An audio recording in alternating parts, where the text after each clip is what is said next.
When dawn comes, I lift my staff to stir the waves. At sunrise, I pull my wood to cross big roads. I don cork coat after rain to catch live carps. Windblown, I wield my axe to cut dried pines. Hiding tracks to flee the world, I'm like a fool. Blotting name and surname, I play deaf and dumb. Jiang Shao said. Brother Li, just now I presumed to take the lead and began with the first line of the poem. Why don't you begin this time, and I shall follow you? A rustic who feigns to be romantic. An oldie taking pride in streams and lakes. My lot is leisure, I seek laxity and ease. Shunning talk and gossip, I love my peace. In moonlit nights I sleep in safe straw huts. When sky dims I'm draped with light core cape. I befriend with ardor both pines and plums. I'm pleased to mingle with egrets and gulls. My mind has no plans for fortune or fame. My ears are deaf to the din of spear and drum. At any time I'd pour my fragrant wine. My day's 3 meals are soups of leafy greens. My living rests on 2 bundles of wood. My trade is my pole fit with hooks and lines. I call our young son to sharpen my axe. I tell my small rogue he should mend our nets. Spring comes, I love to watch the willows green. Warm days gladden the sight of rushes and reeds. To flee summer's heat, I plant new bamboos. I pick young lotus to cool myself in June. When frost descends the fatted fowls are slain. By double ninth I'd cook the roe-filled crabs. I sleep deep in winter though the sun is high. When the sky's tall and hazy, I'd not fry. Throughout the year I roam free in the hills. In all 4 climes, I sail the lakes at will. Gathering wood, I own the immortals' feel. Dropping my rod, I sport no worldly form. My door's wild blossoms are fragrant and bright. My stem's green water flows calm and serene. Content, I seek not the 3 dukes' seats. Like a 10-mile city my nature's firm. Cities, though tall, must resist a siege. Dukes, though of high rank, must the summon heed. Delight in hills and streams is truly rare. Thank heaven, thank earth, let's thank the gods. The 2 of them thus recited poems and songs and composed linking verses. Arriving at the place where their ways parted, they bowed to take leave of each other. Elder brother Li, said Jiang Shao, take care as you go on your way. When you climb the mountains, be wary of the tiger. If you were harmed, I would find, as the saying goes, 1 friend missing on the street tomorrow. When Li Ding heard these words, he grew very angry, saying, what a scoundrel you are. Good friends would even die for each other. But you, why do you say such unlucky things to me? If I'm to be harmed by a tiger, your boat will surely capsize in the river. I'll never capsize my boat in the river, said Jiang Shao. Li Ding said, as there are unexpected storms in the sky, so there is sudden weal or woe with man. What makes you so sure that you won't have an accident? Elder brother Li, said Jiang Shao.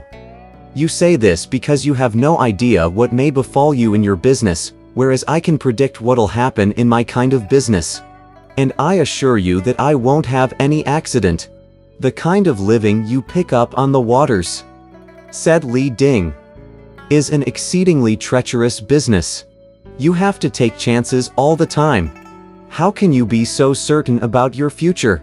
Here's something you don't know about, said Jiang Shao. In this city of Chang'an, there's a fortune teller who plies his trade on the West Gate Street. Every day I give him a golden carp as a present, and he consults the sticks in his sleeve for me. I follow his instructions when I lower my nets, and I've never missed in 100 times.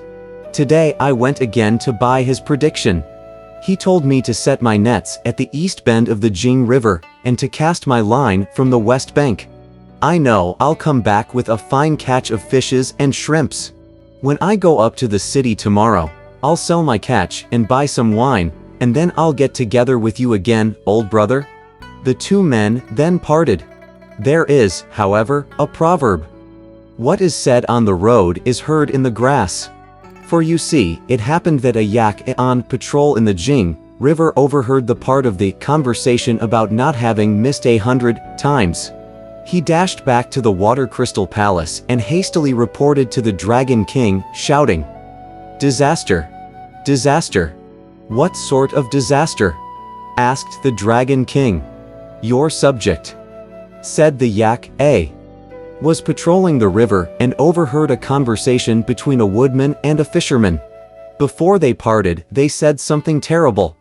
According to the fisherman, there is a fortune teller on Westgate Street in the city of Chang'an who is most accurate in his calculations. Every day the fisherman gives him a carp, and he then consults the sticks in his sleeve, with the result that the fisherman has not missed once in 100 times when he casts his line. If such accurate calculations continue, will not all our waterkin be exterminated? Where will you find any more inhabitants for the watery region, who will toss and leap in the waves to enhance the majesty of the great king?" The Dragon King became so angry that he wanted to take the sword and go at once up to Chang'an to slay the fortune teller. But his dragon sons and grandsons, the shrimp and crab ministers, the Samli counselor, the perch subdirector of the minor court, and the carp president of the board of civil office all came from the side and said to him, "Let the great king restrain his anger." The proverb says, "Don't believe everything you hear." If the great king goes forth like this, the clouds will accompany you and the rains will follow you. We fear that the people of Chang'an will be terrified and heaven will be offended. Since the great king has the power to appear or disappear suddenly and to transform into many shapes and sizes, let him change into a scholar. Then go to the city of Chang'an and investigate the matter. If there is indeed such a person, you can slay him without delay. But if there is no such person, there is no need to harm innocent people." The Dragon King accepted their suggestion. He abandoned his sword and dismissed the clouds and the rains. Reaching the river bank, he shook his body and changed into a white-robed scholar, truly with features most virile, a stature towering, a stride most stately, so orderly and firm. His speech exalts Kong and Meng. His manner embodies Zhou and Wen. He wears a silk robe of the color of jade. His casual head wrap is shaped like the letter 1. Coming out of the water, the Dragon King strode to the Westgate Street in the city of Chang'an. There he found a noisy crowd surrounding someone who was saying in a lofty and self-assured manner, "Those born under the dragon will follow their fate. Those under the tiger will collide with their physiognomies." The branches Yin, Chen, Si, and Hai may be said to fit into the grand scheme, but I fear your birthday may clash with the planet Jupiter. When the Dragon King heard this, he knew that he had come upon the fortune teller's place. Walking up to it and pushing the people apart, he peered inside to see 4 walls of exquisite writings, a room full of brocaded paintings, smoke unending from the treasure duct, and such pure water in a porcelain vase. On both sides are mounted Wang Wei's paintings. High above his seat hangs the Guigu form, the ink slab from Duanxi, the golden smoke ink. Both match the great brush of frostiest hair. The crystal balls, Guo Pu's numbers, neatly face new classics of soothsaying. He knows the hexagrams well. He's mastered the 8 trigrams. He perceives the laws of heaven and earth. He discerns the ways of demons and gods. One tray before him fixes the cosmic hours. His mind clearly orders all planets and stars. Truly those things to come, and those things past, he beholds as in a mirror. Which house will rise, and which will fall, he foresees like a god. He knows evil and decrees the good. He prescribes death and predicts life. His pronouncements quicken the wind and rain. His brush alarms both spirits and gods. His shop sign has letters to declare his name. This divine diviner, Yun Shoucheng. Who was this man? He was actually the uncle of Yun Tiankong, president of the Imperial Board of Astronomy in the present dynasty. The gentle man was truly a man of extraordinary appearance and elegant features.